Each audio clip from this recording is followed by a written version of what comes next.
Hello guys, welcome to back our YouTube channel. Gauri Mengde 15 YouTube चॅनलवर तुमचं सर्वांचं खूप खूप स्वागत करते.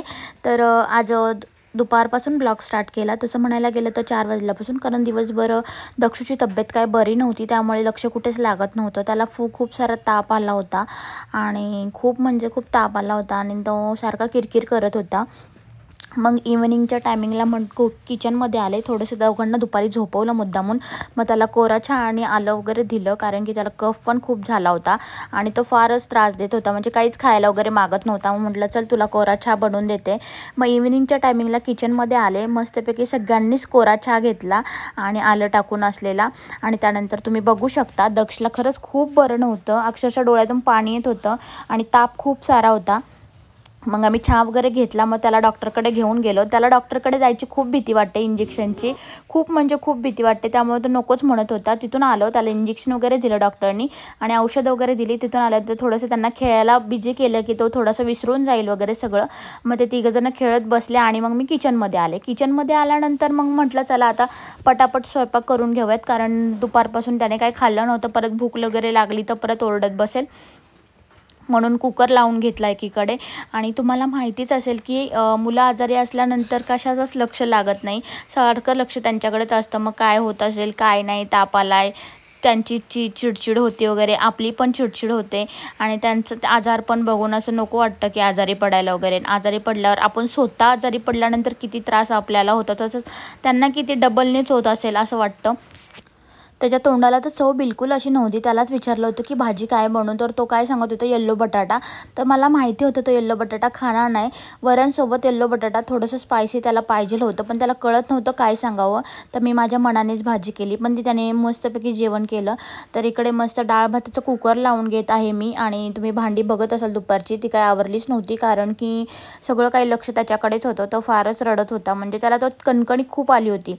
त्यानंतर मग असं झालं तर संध्याकाळ कधी होते आणि मी त्याला डॉक्टरकडे नेते, कधी असं झालं होतं मला. पण घेऊन आल्यानंतर डॉक्टरने इंजेक्शन दिलं. त्याला इंजेक्शनची फार भीती होती. त्या इंजेक्शनला पण इतका सारा त्याने गोंधळ घातला, खूप रडला आणि नर्सने फायनली दिलं. आणि खूप घाबरट आहे तो इंजेक्शनच्या बाबतीत. मग इकडे कुकर लावला आहे दोन्हीकडे आणि एकीकडे पीठ मळून घेतलं.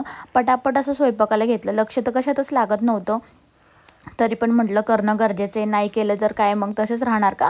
तर मग इकडे मग भाजी टाकून घेतली, सिमला आणि बटाटा, जे की यांना पण आवडेल म्हटलं. आणि एकदम स्पायसी बिलकुल केली नव्हती, नॉर्मलीच केली होती, जेणेकरून दक्ष खाईल व्यवस्थित. आणि दक्षनी खाल्ली आहे ना बाळा. आणि त्यानंतर मस्तपैकी इकडे स्वयंपाकाने, तुम्हाला माहिती आहे का, मुलं आजारी असली ना की कुठल्याच गोष्टीमध्ये लक्ष लागत नाही. मेन गोष्ट असं वाटतं की त्या आजारीच पडायला नको म्हणून. आणि आता व्हायरल खूप चालू आहे बाहेर. डॉक्टरांनी सांगितले व्हायरल झालेलं आहे म्हणून त्याला 3 दिवस काही शाळेत पाठवू नका, कारण की एकामुळे दुसऱ्या मुलांनाही होतं. त्यामुळं मग मी टीचरलाही मेसेज करून टाकलेलं आहे की 3 दिवस काही दक्ष येणार नाही आहे, कारण की त्याला ताप खूप वगैरे. आणि डॉक्टर स्वतः बोलले कसं की त्याला पाठवलं तर कसं व्हायरल, म्हणजे बाहेर वातावरण पण थंड आहे आणि हवेचे आणि जास्त होण्यापेक्षा तुम्ही परत त्याला 3 दिवस घरातच एकदम म्हणजे नाही का जेवण वगैरे व्यवस्थित करून द्या.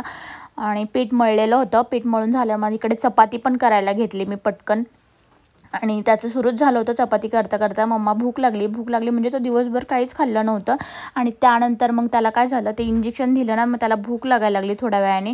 मग त्याला पटापट एक चपाती करून आणि पटकन भाजी वगैरे केली गरमागरमच त्याला जेवायला देऊ केलं मी, कारण की त्याला खूप भूक लागली होती आणि त्याने दिवसभर खाल्लं नव्हतं. ते खाल्लं हे नशीब, नाही तर आजारपणात 2 ते 3 दिवस जे काय जेवढं त्यावेळेस त्याला आजारी असतो, त्या 3ही दिवस तो काही खात नाही, बिलकुल तोंडात काही घेत बिलकुल, असं म्हणजे काहीच खात नाही. पण हे नशीब माझं की इंजेक्शन दिल्यानंतर त्याला ना ताप पूर्ण असा गार पडला अंग आणि मग त्याला भूक लागली जरा. त्यामुळे तो मला म्हटलं मम्मा मला जेवायला देतेस का, भूक लागली.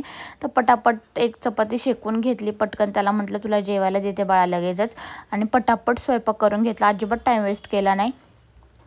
त्यामुळं पोरांची काळजी घ्या. खूप व्हायरल वातावरण चालू आहे बाहेर आणि थंड वातावरण चालू आहे. आणि काळजी घेतली तरी बाहेरच्या वातावरणामुळं होतंच आहे, त्यामुळे तरी पण आपल्याला जेवढी काळजी घेता येईल तेवढी आपण काळजी घ्यायची. तर आता त्याच्यामुळं आम्हाला पण व्हायरल होऊ शकतं, कारण सांगता येत नाही. घरात एक जण आजारी पडले की सगळ्यांनाच ते होतं. आणि मस्तपैकी दक्षला जेवण करू दिलं आणि त्याला भाजी खूप आवडली. त्याने 2दा-3दा घेतली. तो खरं खात नाही सिमला बटाटा, पण त्याने तेव्हा ती घेतली. त्याच्या तोंडाला चव आली असावी आणि छानपैकी जेवलं. आणि त्यामध्ये त्याचा ना दात हलतोय. तो आता 7 वर्षाचा झालेला आहे. तर दक्ष दात फार हलतोय. तर तो दात हलतोय ना, त्याच्यामध्ये त्याचं लक्ष सगळं त्याच्याकडे, पण त्या दाताकडे होतं. दात पडेल, रक्त येईल, भरपूर काय काय चालू होतं त्याचं. म्हणजे छोटंसं काय झालं ना, तो फार त्या गोष्टीकडे बारीक बारीक लक्ष देतो. तर त्याला सांगितलं की बाबा नको हात लावू वगैरे, तो पडेल 1-2 दिवसात, कारण तो खूपच हलत होता. आणि त्याचं कसं झालंय, दात पडायच्या आधीच त्याला ऑलरेडी मागून 2 दात ऑलरेडी आलेले आहेत उगून. म्हणजे दात पडल्यानंतर आपले दात येतात तसं झालं नाही. त्याचं दात ऑलरेडी पडायच्या आधीच 2 दात उगून आलेले आहेत मागे बॅक साईडला. ते पडायच्या हातात जे हलतात दात त्याच्या मागे. आणि त्याला सांगितलं लक्ष देऊ नको, पडेल पडेल. आणि फायनली मग त्याला जेवण वगैरे देऊ केलं. ह्यांनाही जेवण देऊ केलं. मी म्हटलं मी नंतर जेवण करून घेईल. त्यामुळे जी काही स्वयंपाकाची भांडी होती आणि माझं बाकी ह्यांचं काय जेवण होईपर्यंत म्हटलं चला ही भांडी क्लीन करून घ्यावीत, नाहीतर एकटीला सगळं काय होतं. आणि त्यानंतर मी पण जेवण करून घेतलं सगळी भांडी झाल्यानंतर. आणि सगळं किचन क्लीन करून झाल्यानंतर आता तुम्हाला माहिती श्रावण महिना चालू झाला आहे. मग आता नो नॉनव्हेज म्हटलं चला आता थोडे थोडे कडधान्य भिजत घालावे. म्हणजे कसं रोजचा भाजीचा काय प्रश्न आहे तो मला खूपच असतो. त्यामुळे इकडे मी मस्त छोले आणि वाल असे म्हणजे पावट्याचे वाल असे सुकलेले ते भिजत घातलेले आहेत, जेणेकरून 2 दिवसाचे तरी प्रश्न मिटेल. आणि भाजी हे खातात आवडीने दोन्ही पण. त्यामुळे ही भाजी मी भिजत घातली, मस्तपैकी पाणी टाकून ठेवून दिली. आता 2 दिवसांनी तुम्हाला दाखवेल ही भाजी पण मी कशी करते, काय करते वगैरे. तर किचन वगैरे क्लीन करा, भाजी वगैरे भिजत घातली. त्यानंतर माझा एकदम मोठा टास्क होता की जे दक्षला औषधं द्यायची होती. आता तो टास्क म्हणजे माझ्यासाठी एवढा डेंजर असतो की मला रडकुंडी आणतो तो मुलगा. अक्षरशः आजारपण, मला त्याचा आजारपण अगदी सहनच होत नाही, कारण तो औषधं बिलकुल घेत नाही. मग त्या पिरियडला काय होतं, माझी चिडचिड होते अक्षरशः. काय यार दक्षू बरा कसा होणार. पण आहे ना तो अक्षरशः आम्ही दोघं हातपाय धरतो तेव्हा औषधं घेतो, इतका त्रास देतो. पण ह्यावेळेस काय माहिती इतका गुड बॉय झाला ना तो 2nd स्टँडर्डला गेल्यापासून. खरंच म्हणजे प्राऊड फील करते मी त्याच्यावरती की त्याने 2 सेकंदात आज औषधं घेतली. 4 औषधं डॉक्टरने दिले, अँटीबायोटिक, सर्दी, ताप आणि खोकला यावरती दिले होते. तर ते त्याने औषधं एकदम इझिली पिले. मी म्हटलं होतं की तुम्हाला दाखवेल की दक्ष किती त्रास देतो मला की औषधं घ्यायला, म्हणून मी ब्लॉग चालू केला. पण दक्षने इतके इझिली औषधं घेतले ना, तर आम्ही सगळे शॉक झालो आहे की दक्षने एकदम इझिली औषधं घेतले. आणि त्याला कळतं आता म्हणजे बऱ्यापैकी, कारण की याच्या आधी हा पहिला डोस असेल की त्यांनी स्वतःच्या हाताने एकदम इझिली घेतला असेल. पण याच्या आधीचे सगळे डोस आम्हाला त्याचे हातपाय धरून की त्याला द्यावे लागायचे, का नाही तर तो 1-1 तास 2-1.5 तास तरी औषधं घ्यायला लावतो. बेसिनच्या इथेच जाणार, औषधाचं झाकण घेणार, ते थुंकणार, उलटीच करणार, सगळं जेवण बाहेर काढणार, असं काहीसं करत असतो. तर आज त्याने खूप छान औषधं घेतलेत आणि बरं वाटलं जरा, कारण औषधं घेतलं तरच त्याचा इफेक्ट आजारपणावर पडणार आहे, नाहीतर घेतच नाही तो. कारण आठवडाभर तो असाच आजारी राहतो.